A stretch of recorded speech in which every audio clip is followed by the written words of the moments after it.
Hey guys, wanted to bring you another YouTube video. Today was the trade deadline, and as a Houston Rockets fan, I'm very disappointed because it's kind of tied with the James Harden trade. Victor Oladipo obviously got traded for pretty much nothing. They got Kelly Olynyk, and then also a swap for a pick, and then Avery Bradley. Obviously, Bradley didn't, when he was with the Lakers, he opted not to play in the bubble. So this is pretty much where they could have had Chris LeVert and then also, or Jarrett Allen with the package, but obviously they turned that down thinking Victor Oladipo would have been willing to stick around with the Rockets. Obviously, they gave the extension offer, but Victor wasn't interested in the extension. I don't blame him because, again, if you've seen some of my other videos, I'm starting to put more blame on the ownership because there's no evidence of him willing to spend on the team, especially when he had James Harden, Chris Paul, he had Westbrook at one point, so he's not willing to build a championship team from what I could tell. A lot of these moves seems like it was more of cost cutting, again, which is based on his past. I mean, most of his business has been hurt during the pandemic because of that. So I just don't see him telling Rafael Stone, the GM, like, hey, I want you to build a contender, but we'll kind of make it where we could be in the playoffs. Because at one point they were in the fourth spot, I believe, at 11-10, the highest competing for that fourth spot. But then they went on that 20-game losing streak, which is a franchise high ever. So now he owns that record because he's pretty much the last one left of the group where you had him as owner, the GM, the coach, and the franchise player. They're all gone. So pretty much in that trade with James Harden, you pretty much got draft picks because Victor Oladipo was your biggest asset, and now you don't have a star really. You only have John Wall, which he's a good player, but not a transcendent player where they're going to change the franchise. So definitely, this is probably the only video, or because, so like I said, it's the trade deadline that I'll talk about the Houston Rockets, because this was definitely a big letdown. Especially, we knew they were going to trade him since they couldn't sign him for extension. He was going to walk away as a free agent, so you can't lose him for nothing. I understand that, but to not even, or you knew you had a chance to have Ben Simmons for James Harden, where I don't think those 4 draft picks, because you're expecting those draft picks to be lower than Houston Rockets. I don't see any players wanting to go Houston at this point because it doesn't. I mean, they're going to have to cap because they got rid of a lot of big contracts there. Yes, but if I'm a free agent, there's no big free agents that are probably going to be thinking, "Hey, I want to go to Houston right now." Because Miami has the cap too. That's the other thing. They have that flexibility. Pat Riley obviously is a genius there because he gave up pretty much nothing for Victor. So, I mean, that's another brilliant genius move from Pat Riley, because that money was supposed to be used for the Greek Freak, but obviously he signed that big contract. The only big name that could be available is Kawhi. Now, it's a long shot, but if the Clippers get bounced out early again, that's where that could be possible. And I think the Clippers, I'm surprised they didn't be more aggressive, but they did get Rondo. So Rondo should help them during the playoffs. As I'm doing this video, LaMarcus Aldridge apparently did a buyout with the Spurs, so he is in the market. That buyout was for $5.8 million. So the Heat is expected to emerge for a 1-year contract right there. So that is pretty interesting. Another person that, or team you could look at, and I think again Aldridge was probably not happy playing in San Antonio. And that's another thing. Like Blake Griffin, once he went to another team, he started playing pretty well again. I mean, he dunked for the first time in a long time, pretty much. Another player that is in the buyout probably is Drummond. I wouldn't be surprised he should be coming out pretty soon. So another person, James Harden. You went from guy that looks like was on the Nutty Professor, and now he's an MVP candidate. So for him to be an MVP candidate again, because Kevin Durant and Kyrie Irving's been in and out of the lineup, has been very interesting, because it's like reminds me of the multiverse, because Houston Rockets could have again had Ben Simmons or Chris LeVert and Jarrett Allen. And then for the 76ers, they could have hurt the Brooklyn Nets by getting James Harden if they gave up Ben Simmons. So that's another thing. Like, if the Nets win the championship, will the 76ers regret not making that trade earlier? Because they stand pat. So just JJ Redick went to Dallas. I don't think that's going to be too much a big change there. Let's see. I thought the Bulls did really well. Well, because this morning they start off with Nikola Vucevic, so that was another big deal, because there's only 4 players right now, I believe, that is doing in game 24 and 10, 24 points, 10 rebounds average this season right now. Just going through, the Raptors was a big surprise that they kept Kyle Lowry, so that was a surprise, because especially he threw up the deuces yesterday on his press conference, thinking he was going to leave. Again, yeah, I'm just looking at the Houston Rockets before the trade deadline, where they finalized a deal for Victor Oladipo to the Heat. I can't believe that. That's pennies on the dollar right there. I have no confidence again. Now, I don't know if it's either Rafael Stone, because this is his first year as a GM, or he has no confidence.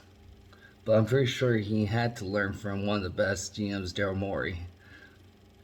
Or I feel like he's probably hamstrung from the ownership. That's the only thing I could think of, because that's the common denominator with Daryl Morey and Rafael Stone, like where they could not spend over the luxury tax. So I just think it's pretty hard, where the owner's probably like, well, we're in a 20-game losing streak, or we've had a long losing streak. I think we got to blow it up pretty much.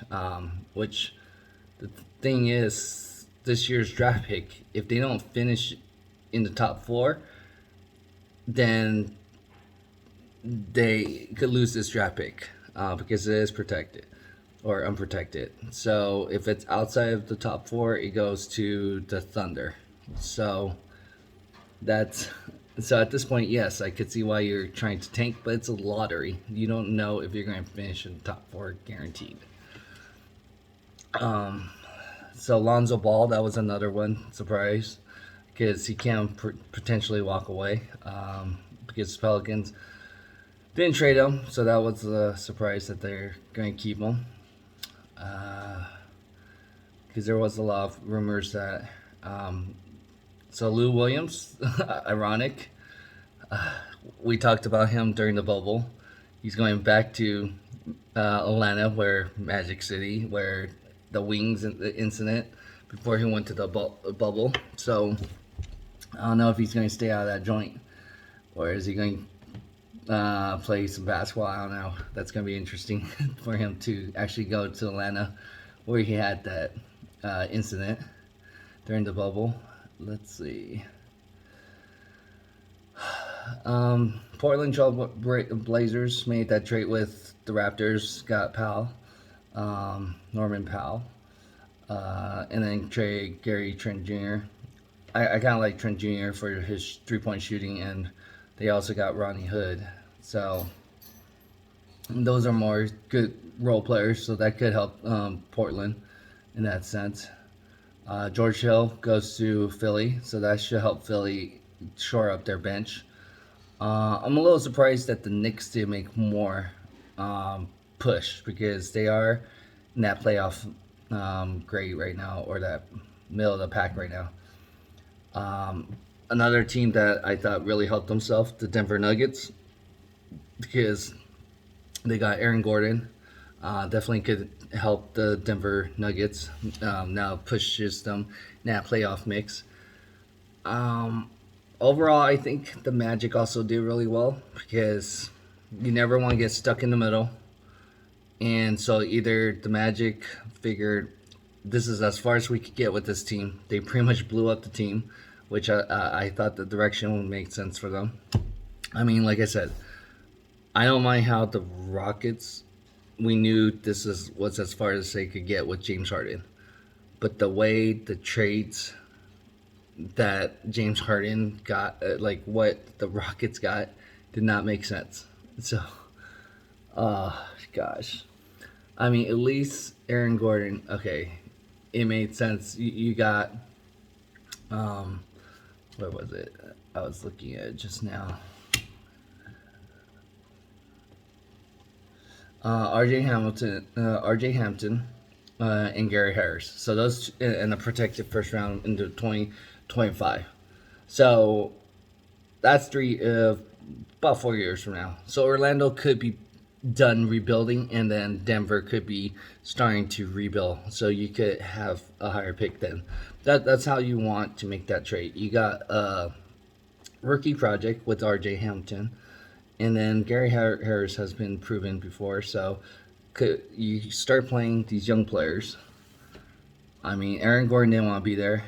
Um, then you had Boston Celtics acquire Evan Fournier, so that made sense to get rid of that contract because he wasn't going to be there, or it wouldn't make sense. So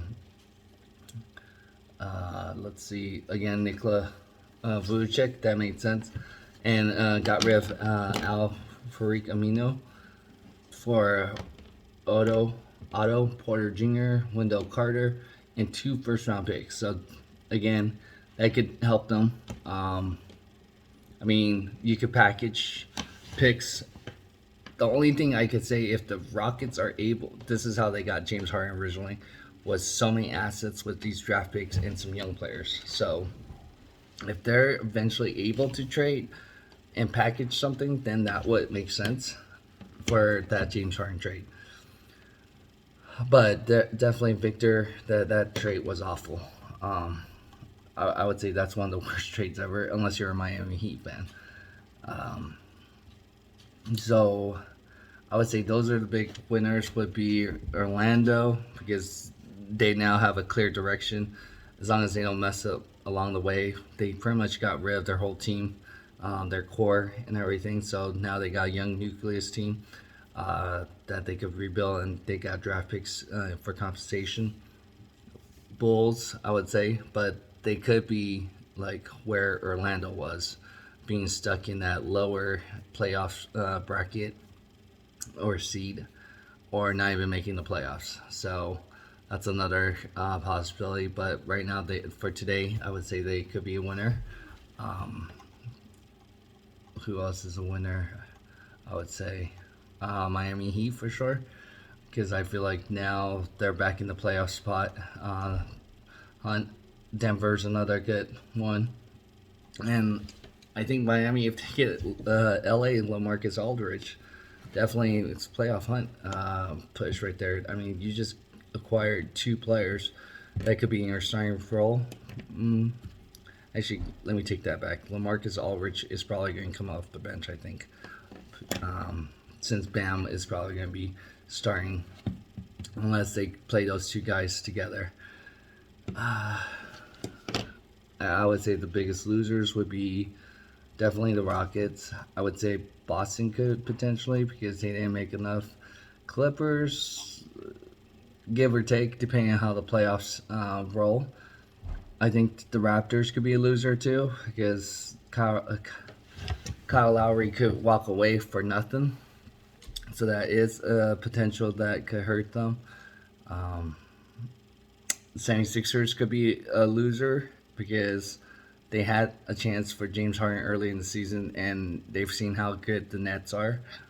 So for them not to make a bigger push or get another player like Kyle Lowry, that could hurt them.